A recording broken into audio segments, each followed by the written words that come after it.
I would like to begin with some brief information about your background. Can you tell us where you went to law school? Yes, I'm a 1975 graduate of Case Western Reserve School of Law. Franklin Thomas Backus School of Law was named after an Oberlin professor who was an early abolitionist. And I was in the very first class required to use OBAR, which became Lexis. So I've been familiar with both the old books and the new technology for all of my 40 plus years as a lawyer in Cleveland. And what do you do, or what kind of law do you practice?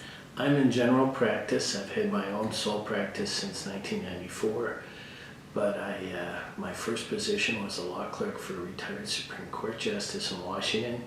Then I came home and worked in a smaller law firm that did a lot of public law stuff, Bartunic, Bennick, Foley, and Hill.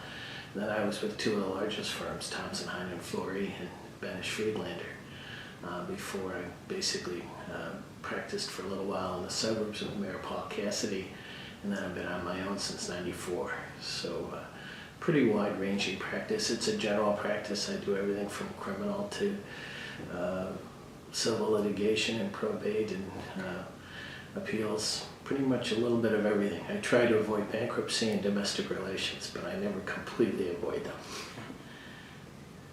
How long have you been a member of the law library?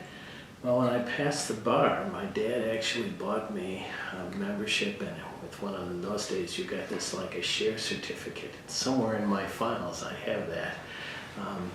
Like a lot of busy lawyers over the years, I've been in and out of membership, but recently rejoined partly to celebrate the 150th anniversary of this wonderful institution.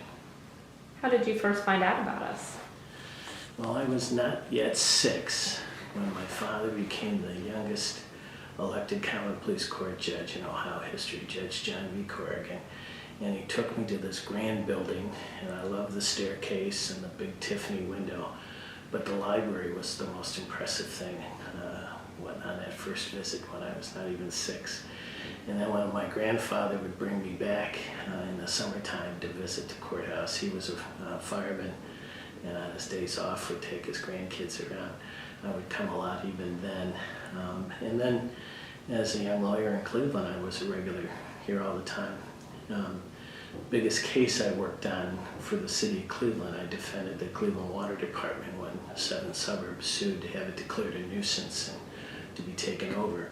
And I literally spent days in the law library then, basically researching home rule issues and water department issues and a lot of municipal law issues, as well as all the litigation. We were in front of Judge George McMonigal, one of the best trial judges at the time, so we had to have our P's and Q's in place. So that was my biggest, probably intensive time here in this library. How often do you visit the Cleveland Law Library now? I am probably not a regular visitor. I'm probably here several times a year. I've never not been able to get the help I need very quickly. I'm online and using my connection with the Cleveland Public Library, where I've been on the Board of Trustees there for 35 years. So I make access, I would say it's, at least several times a year. Would you say that a lot has changed at the Cleveland Law Library over the years? Well, some has changed. I think there's got to be all the new technology that exists.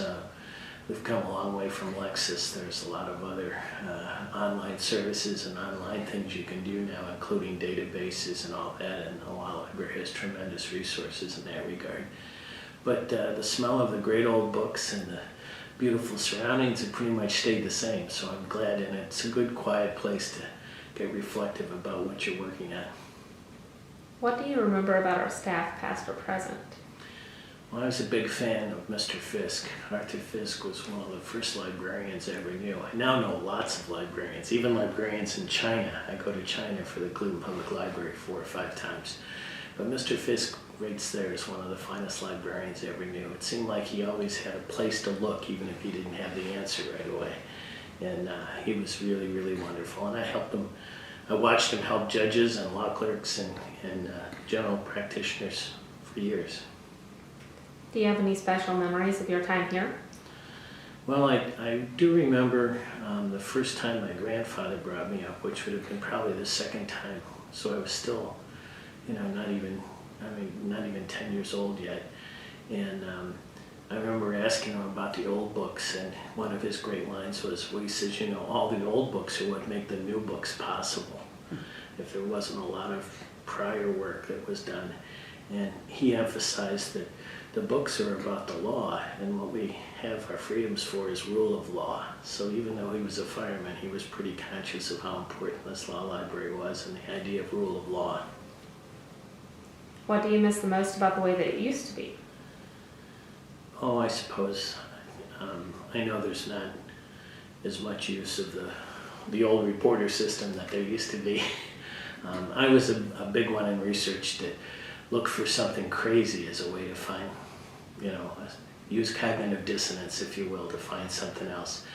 And some of those old things, West used to have a little 4-volume law practitioner thing that they sold to new lawyers. And they stopped selling long before I was a lawyer. But it had, crazy summaries of areas of law in it. And sometimes reading an old crazy summary could really spark your imagination and give you another way to think or look about something. So I miss some of those old books. I'm sure they're still somewhere, but they're not as prevalent. And of course the old reporters, the idea that you could figure out what was going on in Arizona without, now you do it online, but pulling down the old Arizona reports was kind of cool. What is your favorite service that the Cleveland Law Library offers? I think it's what I would call traditional library service. Another smart person who knows what the resources of the library are, and when you present your problem has some just suggestions about where to look. So obviously I like the online stuff and all the technology that's available, but the fact is human brain is still better than most computers, so when you can talk to a librarian, it's usually helpful. Is there anything that we didn't talk about that you would like to add? Oh, I just have lots of memories. I think one of the very first Italian-American judge in Ohio was a judge by the name of Ben Nicola. So when I was 5 or 6 years old, I was a big fan of his. He had a great head of white hair and a white mustache, and he would have those special Italian nougat candies at Christmas time. And I remember coming up here and seeing him at a desk with a bunch of books spread out for some case he was working on. And then literally, 25 years later, catching Judge Tom Perino at that same desk.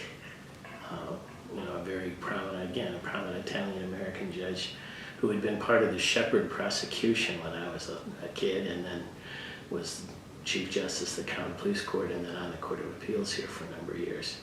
So the idea that I think of those two guys at the same desk was kind of one of the things I remembered as we thought about 150 years. The other stuff I think is that the stability of the staff. There have been so many good people who have stayed here a long time, and it's a tribute to both the collection and the patrons and the support that the leadership of this library is giving the staff. So those are the things that would stick in my mind the most.